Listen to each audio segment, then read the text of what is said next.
ఇప్పుడు మరి ఎందుకు పెండింగ్ అండి ఇన్ని రోజులు? ఇప్పుడు కాదంటే కాదని రిజెక్ట్ చేయండి, అవుతుందంటే సంతకం పెట్టండి. వై ఎందుకు దీన్ని ఇంతకాలం పొడిగిస్తున్నారు? తెలంగాణ అసెంబ్లీలో విద్యా ఉద్యోగాల్లో 42% ఒక బిల్లు, స్థానిక సంస్థల ఎలక్షన్స్లో రిజర్వేషన్ రెండో బిల్లు 42%. ఈ రెండు బిల్లులు గవర్నర్కి పంపితే గవర్నర్ సంతకం పెట్టి రాష్ట్రపతి పంపితే రాష్ట్రపతి దగ్గర 4 నెలల నుంచి పెండింగ్లే ఉంది. ఎందుకు పెడతలేరు? అండ్ ఇంకొకటి, రాష్ట్ర ప్రభుత్వం ఇంకొక ఆర్డినెన్స్ తెచ్చింది. 2018 పంచాయతీరాజ్ చట్టాన్ని సవరిస్తూ సెక్షన్ 285A అనుకుంటా, సబ్జెక్ట్ టు కరెక్షన్, దాన్ని సవరిస్తూ ఒక ఆర్డినెన్స్ తీసుకొచ్చింది. ఆర్డినెన్స్ మీద సంతకం పెట్టమని గవర్నర్కి పంపిస్తే గవర్నరు రాష్ట్రపతికి పరిశీలనకు పంపిండు. అదే ఆడనే పెండింగ్లో ఉన్నది. మరి ఎందుకు దేనికి చేయట్లేదు?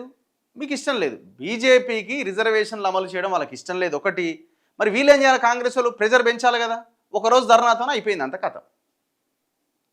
ఎవరికి ఇష్టం లేదు, ఈయనకి ఇష్టం లేదు, ఆయనకి ఇష్టం లేదు, ఇంకోనికి ఇష్టం లేదు, ఎవరికి ఇష్టం లేదు రిజర్వేషన్స్ బీసీలకు రావడం అన్నది. చిత్తశుద్ధే లేదు అసలు. నో రెస్పాన్స్ అంటే చేయాల్సిన చేయడు, ఒత్తిడి పెంచాల్సిన పెంచడు, గంతే. నువ్వు కొట్టినట్టు చేయి, నేను ఏడిచినట్టు చేస్తా, గంతే.